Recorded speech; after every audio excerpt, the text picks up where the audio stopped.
Hello, Internet. So, after giving it some thought, I decided to go ahead and make my way upon the high seas of Internet political commentary.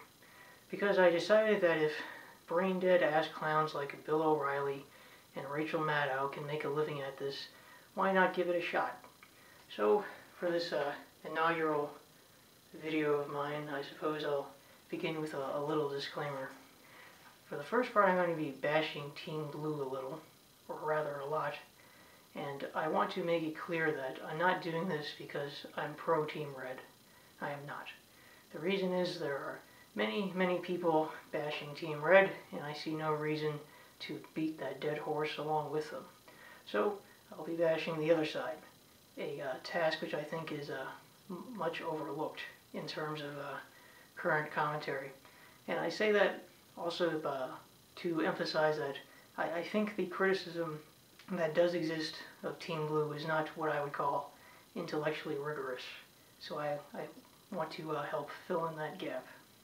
So to begin, I had an epiphany not too long ago, and before I had often wondered about why my various liberal friends and acquaintances believed what they believed and how they arrived at those beliefs.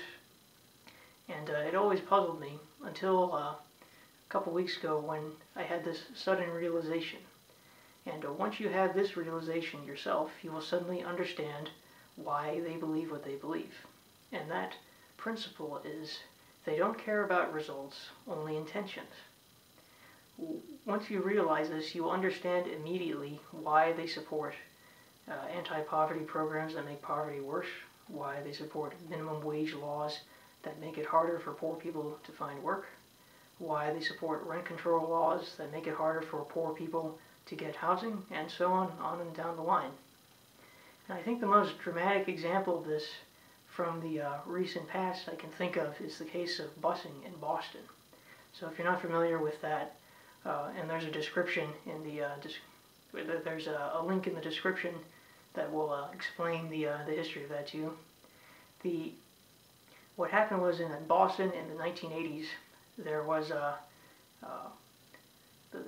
liberal city councilors and city politicians decided they wanted to increase the diversity of Boston public schools because they noticed that there were schools that were mostly white and other schools that were mostly black, and they thought it would be good to mix things up a little to improve interracial relations.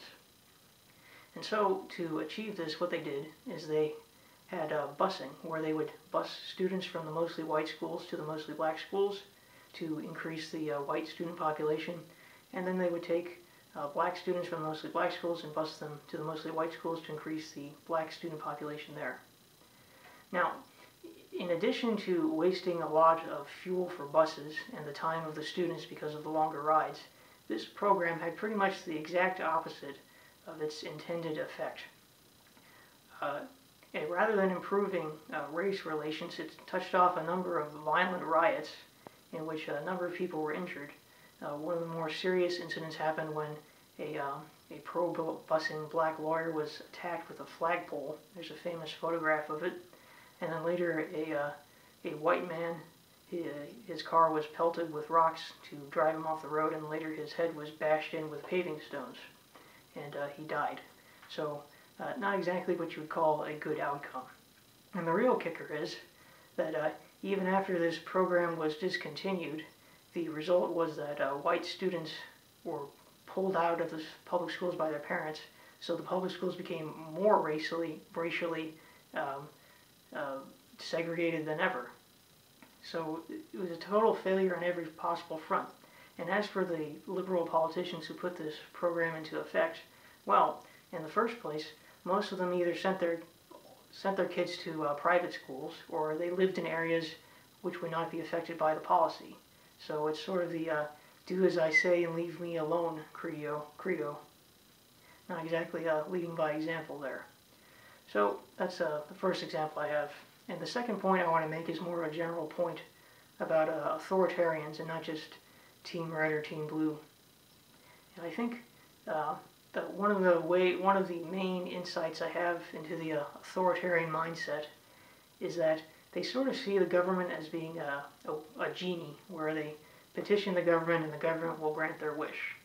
And I think a more accurate comparison would be to say that the government is more like that evil monkey's paw from the short story, where it will grant your wish, but it will come with a horrible, horrible catch. And a good example of that, I would say, is prohibition. So the temperance movement got their wish. Alcohol was banned. But the horrible catch that came along with it was a massive increase in violent crime, and of course, most people just kept on drinking anyway, although a lot more of them died because of improperly made bathtub gin. And another example from the recent past I can think of for that would be the increasing role the federal government has had in the student loan business over the past 30 years or so.